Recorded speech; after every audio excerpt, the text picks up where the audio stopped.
கிறிஸ்துவுக்குள் அன்பான தேவனுடைய பிள்ளைகளே, இயேசு கிறிஸ்துவின் பரிசுத்தமான நாமத்தில் உங்களை வாழ்த்துகிறேன், ஆசீர்வதிக்கிறேன். கிருபையானது உங்களோடு கூட இருப்பதாக.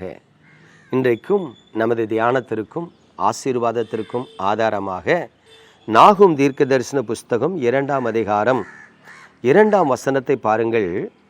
வெறுமையாக்குகிறவர்கள் அவர்களை வெறுமையாக்கி அவர்களுடைய திராட்சை கொடிகளை கெடுத்து போட்டாலும் கர்த்தர் யாக்கோபின் மகிமையை திரும்பி வர பண்ணுவது போல் இஸ்ரவேலின் மகிமையையும் திரும்பி வர பண்ணுவார்.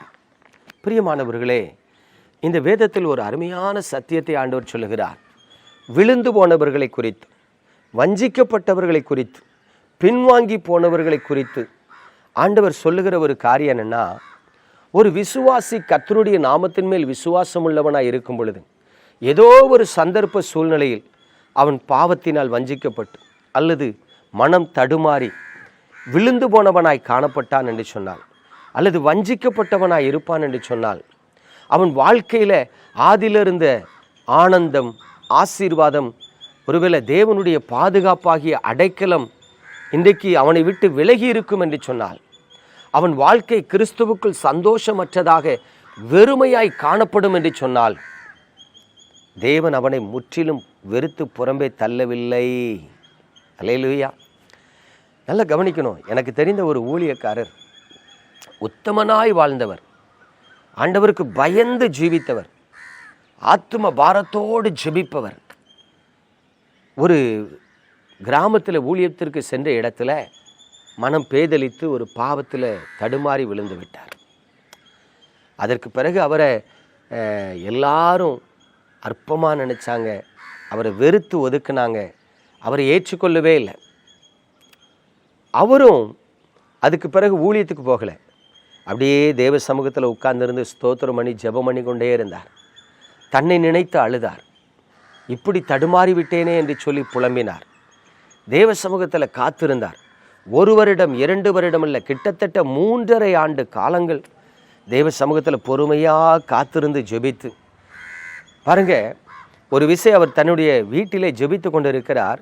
தூர இடத்திலிருந்து ஒரு தாயார் தன் மகனை அழைத்து கொண்டு வருகிறார். அந்த மகனுக்கு அடிக்கடி ஃபிட்ஸு, இந்த காக்காவளிப்பு நோய் வந்து அவன் கீழே விழுந்தான்னா உடம்பு வெட்டி வெட்டி வெட்டி வெட்டி இழுக்கும், வாயிலிருந்து நுரத்தள்ளும். அந்த தாயாருக்கு அவனை பார்க்கறதுக்கே பரிதாபமாக இருக்கும். 16-17 வயது நிரம்பின ஒரு இளம் வாலிபன். ஒரு டைம் அந்த வாலிபனை இந்த தேவ மனுஷன்ட்ட ஜெபிக்க கூட்டிகிட்டு வராங்க. அப்போ பக்கத்தில் இருக்கிறவங்கெல்லாம் சொல்கிறாங்க, அவர்கிட்ட போய் ஜோவனை கூட்டிகிட்டு போறியம்மா. ஆனால் அந்த தாயார் அதை எதையுமே சட்டை பண்ணலை.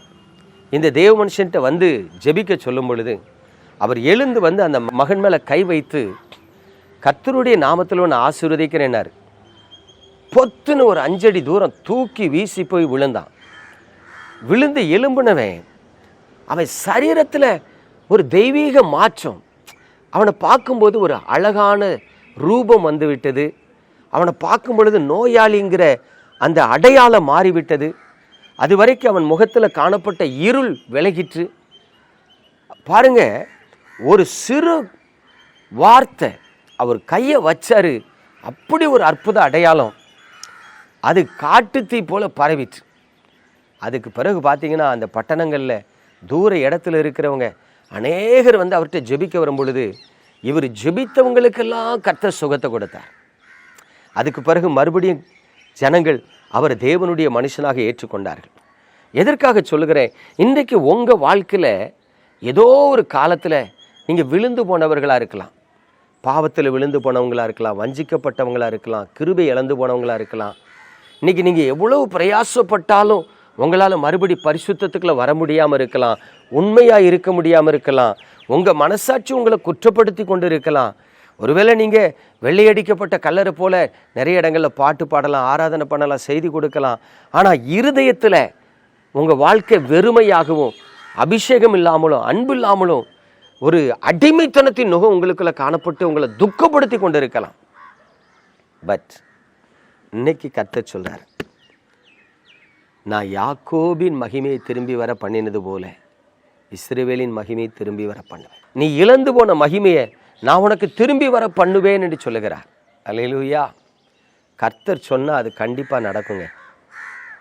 நீங்கள் எந்த கிருபையை இழந்து போனீங்களோ, எந்த ஆசீர்வாதத்தை இழந்து போனீங்களோ, எந்த மேன்மையை இழந்து போனீங்களோ, எந்த மகிமையை இழந்து போனீங்களோ, அதை ஆண்டவர் இன்றைக்கு உங்களுக்கு திரும்ப தருவேன்னு சொல்கிறார். நம்ம ஜெபிப்போமா? எங்கள் அன்பின் பரலோக தகப்பனே, பரிசுத்தமான இந்த காலை வேளையில் உமது கிருபையுள்ள கரத்தில் உமது பிள்ளைகளை தருகிறேன். ஆசீர்வதிங்கப்பா. உடைய பிள்ளைகளை வழி நடத்துங்க.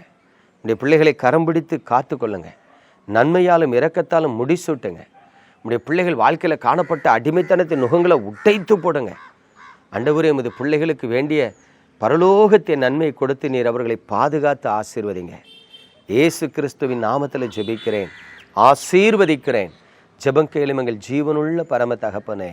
ஆமென்.